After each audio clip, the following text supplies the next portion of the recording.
Well, hello and welcome once again. Today we're taking a look at something that I've actually had for quite some time. I'm actually kind of embarrassed about how long I've had this without getting a video out, but there's a good reason for it. I bought this LEUPOLD VX-6HD 1 to 6 5 months ago or so, and I actually did a lot of filming for it. And then Scott, my wonderful Patreon, who's phenomenal guy, sent me so much shit that I've been trying to get through it, and I still have so much of his stuff to do. If you're on my Patreon page, you know exactly how much that is, and it's a substantial amount. And this unfortunately got sidetracked. Now I haven't finished filming for this, so it's going to take a little while to get it all completed. But without further ado, let's get on with this unboxing. I already showed you the side. There's everything you're going to need to know, and we're going to talk about that a little bit more later. But one of the nicest feature about this is the reticle. A lot of the times you're going to find this with a standard duplex illuminated center dot, which in my opinion, on an LPVO of any magnification, just doesn't take full advantage of what an LPVO should be capable of. Other than that, the rest of the box is standard LEUPOLD, which is nice enough. Got the gold ring on the box and the gold ring on the scope because this is a VX-6HD and this is near the top of the totem pole. LEUPOLD does a really good job as far as packaging their scopes. This box is no nonsense, as big as it needs to be to secure the scope properly, and I really appreciate that. This comes in at around $1,400, but I have seen them go on sale for around $1,000. We'll talk about that more in a moment, but let me pop this guy out and let's flip through this book real quick. Anyway, I usually don't like quick adjust turrets on LPVOs because typically they don't make sense. But in something like this, they do make sense because you can send these out and get custom turrets made up, which could have your properly set up dope for your particular rifle and ammunition. This system works. But here it is. The first thing you're going to notice with any LEUPOLD product is the weight, or rather lack thereof weight. This thing is ridiculously lightweight. And it comes with these really nice alumina caps, both front and rear, as you can see. And you could buy these caps for I think around $100, but this already comes with it for its full retail price, or well, any price really. And these are some of the nicest caps I've ever seen. It's actually kind of funny because what these remind me of are that TrueGlow 1 to 6 that I reviewed from Scott had very similar setup caps. They were aluminum and they're held in place with magnets. But unlike the TrueGlow caps, I highly doubt that these magnets will fall out. This front one takes a lot of gusto because there is an O-ring, which you can just barely make out, that helps seal it as well as keep it secure. And of course, you can unscrew these if you don't want them. But, I mean, why would you? They're... Anyway, so let's start off with the fast focus eyepiece, which is quite fast and it's pretty smooth. Let's get it all the way out, put it in a little bit. Let's check for wiggle. Yep, there's some wiggle up and down and side to side. I don't really care for it, but unfortunately it is what it is. Full disclaimer, I bought this used for a song, but we'll touch on that again later. Magnification ring 1 to 6, throw lever is included. And as you can see, you can rotate this around if you so choose. 1 to 6, decent amount of tension on that, very smooth though. And the throw lever makes it an absolute breeze.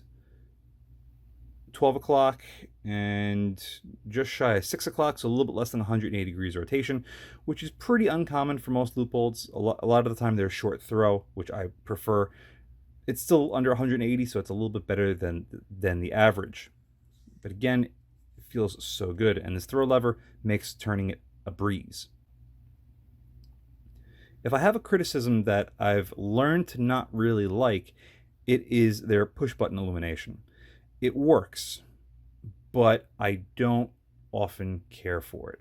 So I ended up going on a 3-minute long rant about how I hate LEUPOLD push button illuminations. I decided just to cut it and dub over this real quick because it was hard for me to watch. It works. It's a push button. You cycle through the illumination. It's as simple as it gets. I just really don't like them. The detent on it feels okay, but that's it. It's just okay. But let's move on to something a little bit nicer. These turrets. So right now they are locked at 0, as you can see. You push this button and you turn it one click, and the lock remains off the rest of the time. Listen to that. Very little to no wiggle once it's engaged. Positive click. Good sound, not too loud. Not mushy at all. Detent is nice and sharp. Fantastic. You know exactly where you are. And you'll see it protrudes a little bit once we get past the 0 to our second rotation. It sinks in a little bit, so you know that you're not at 0, you're at 20, and you keep going. So what would that be? That'd be 38 MOA, which is quite a lot of elevation gain. And when you go back to 0, it locks, and you don't have to worry about it. These are fantastic. The locking system is great because it not only keeps it nice and tight, but it also works as an indicator when you go above 20. They're fantastic. Same thing goes for the windage. You get the same style locking button. And again, to R to L, perfect. Not many manufacturers do that properly. And you have, what is that, 9 MOA? Just over 9 MOA of adjustment.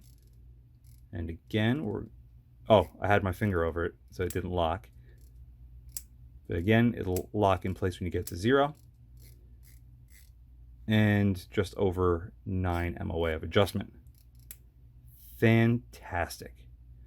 So far, the scope seems to have a lot going for it, but how does it look? Well, as we're looking through it at 1x, I really like how little of the scope ID you can see. I like how big the image is, but it's a little hard to see right now, but the edge of the image is soft. And as far as the illumination goes, well, unfortunately, that's it. It's really not that impressive. But I'm wondering if that's because of its green color. I had a problem with the AccuPower 1:4 from Trigicon a long time ago. The green just didn't look bright.